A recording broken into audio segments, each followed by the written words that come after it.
Assalamualaikum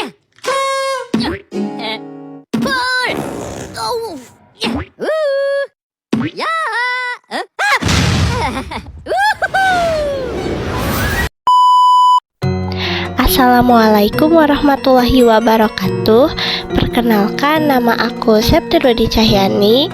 Aku berada di kelas 9I dan bersekolah di MTSN Kota Cimahi.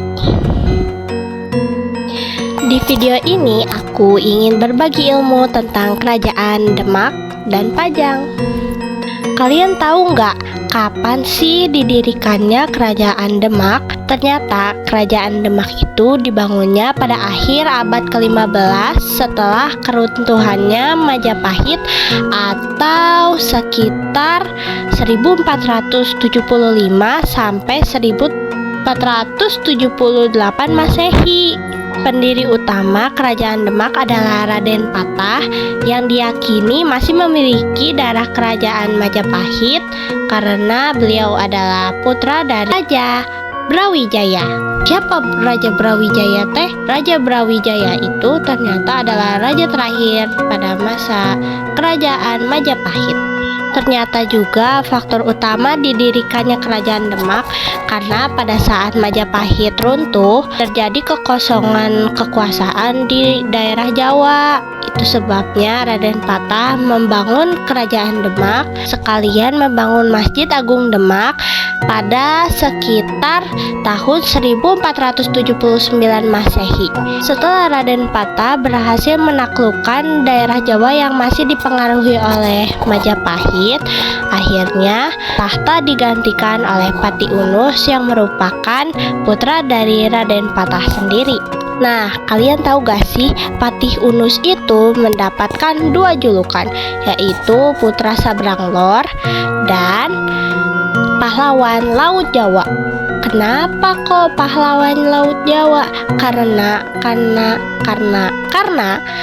keteguhan dan keberaniannya dia bisa memimpin perang di Malaka untuk mengusir Portugis. Dan raja yang terakhir adalah Sultan Trenggana.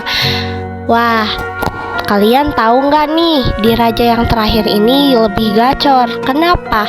Karena beliau adalah raja terbesar di Demak sekaligus raja yang membawa Kerajaan Demak ke puncak kejayaan. Hah? Kok bisa gitu teh? Karena beliau bisa mengalahkan kerajaan Hindu terakhir di Jawa Timur. Beliau juga bisa memperluas pengaruh Islam sampai ke Kalimantan Selatan atau lebih tepatnya Banjar dan Malaka. Keren ya. Selanjutnya adalah alasan kenapa runtuhnya Demak.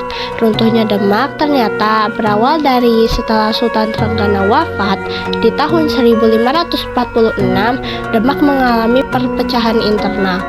Kenapa tuh? Karena perebutan tahta antara Sultan Trenggana dan Arya Penangsang atau Adipati Jipang.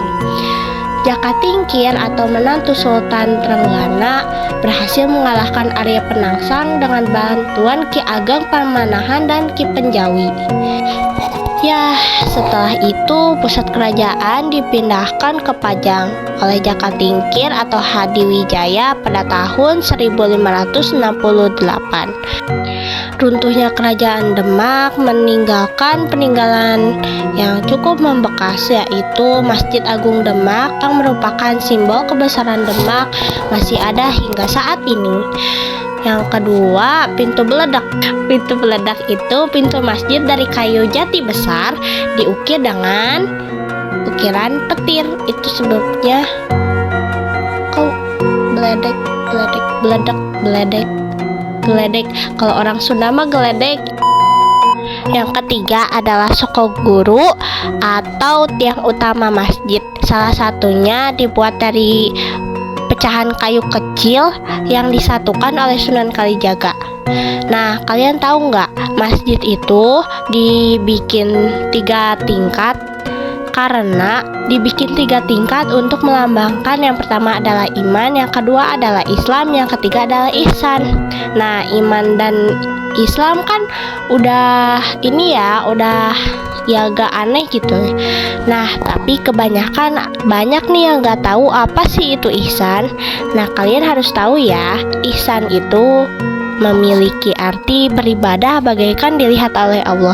Jadi kalau sholat gak boleh asal-asalan dan harus khusyuk, gak boleh pikirannya kemana-mana, jangan mikirin makan, jangan mikirin main, khusyuk. Oke, itu aja. Terakhir untuk kerajaan Demak, itu tahu gak sih kerajaan Demak itu sangat berpengaruh dalam sejarah. Kenapa? Karena kerajaan Islam pertama di Jawa. Terus yang kedua melawan Portugis di Malaka, itu yang tadi Pati Unus.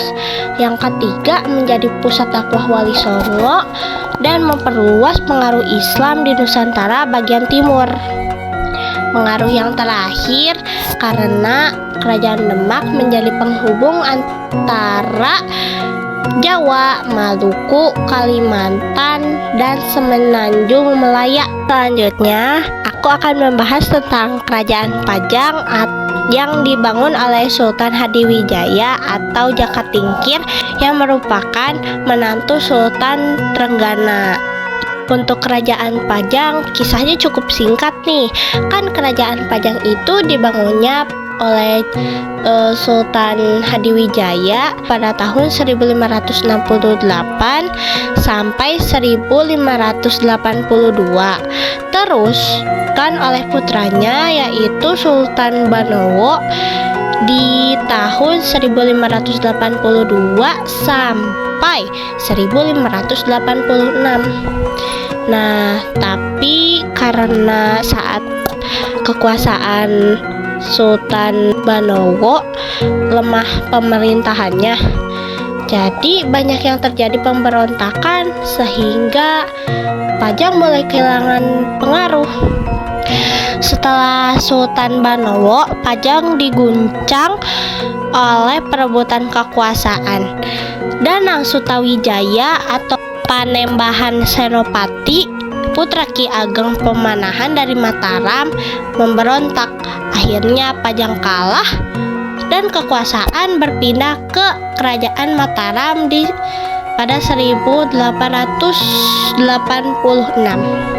Cukup sekian video dari aku, semoga bermanfaat. Mohon maaf apabila banyak kekurangan dan kesalahan dalam tutur kata.